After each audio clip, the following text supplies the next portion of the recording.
Thank you for purchasing Snow Studio 3. Your studio requires 2 to 3 minutes of assembly and calibration. This video walks you through that simple process. 3 items will be needed: the studio, your camera, and 2 of the mounting posts. Step 1. Unlock the rail. We tighten this set screw to keep the unit secure during shipping, so loosen that. Then move the rack to the full rear position. After that's done, we move right into step 2, which is attaching the camera to the rack. But before we do, let's talk about the rack. You'll notice 2 tripod-style mounting screws, one in the front at a fixed location, that's for cell phone cameras, and one in the back on a slot, that's for all other cameras. When we attach cameras to the rack, we do so by lining up this sliding screw at the 2 centimeter position. That's the location for all cameras.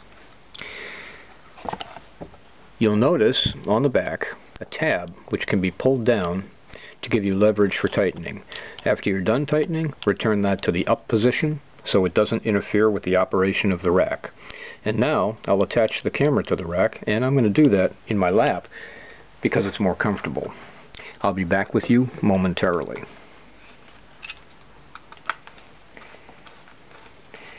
After the camera's been attached, the next step is to check for perpendicularity.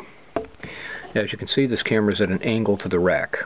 We don't want that. Make sure the camera is square to the rack. Also, make sure, again, that this tab is pushed to the up position. Now, let's move the camera forward. We're done with step 2, and let's move right into step 3, which is attaching our mounting posts and compensating for any camera lens offset, which I'll explain now. Here's the center of the platform, and as you can see, the camera's lens is offset to the right.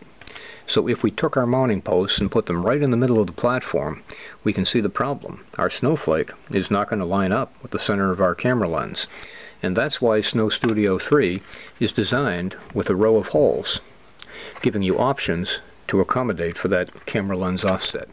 So the next step is to find out where you're going to put your mounting posts. Let's try positions 2 and 5. Looks like the ticket. Make a mental note of that. Before we move on, let's go back to the platform. I'd like to talk about these rows of holes. I don't need the camera on, though, to do that.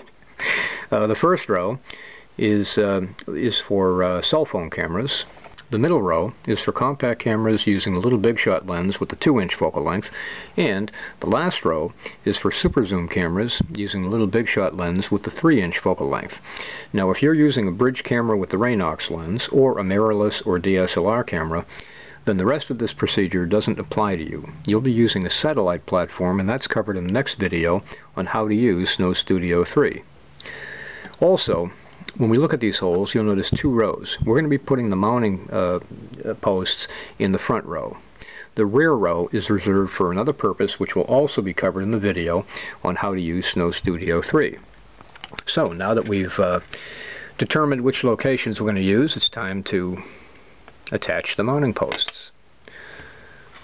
Simply slide the screw in, hold it in place with your finger, and twist it on.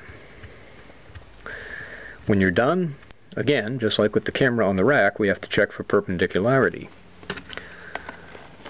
We don't want any slanted posts, so make sure you're nice and square and perpendicular. And let's repeat that process with the other.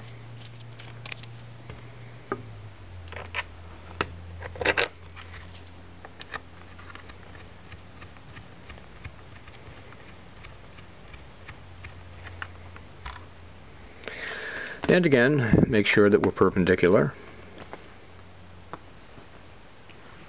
And we are. And there you go. Snow Studio 3 is ready to roll. And our Snowflake can be positioned directly in the middle of the camera's lens. Thank you for your time.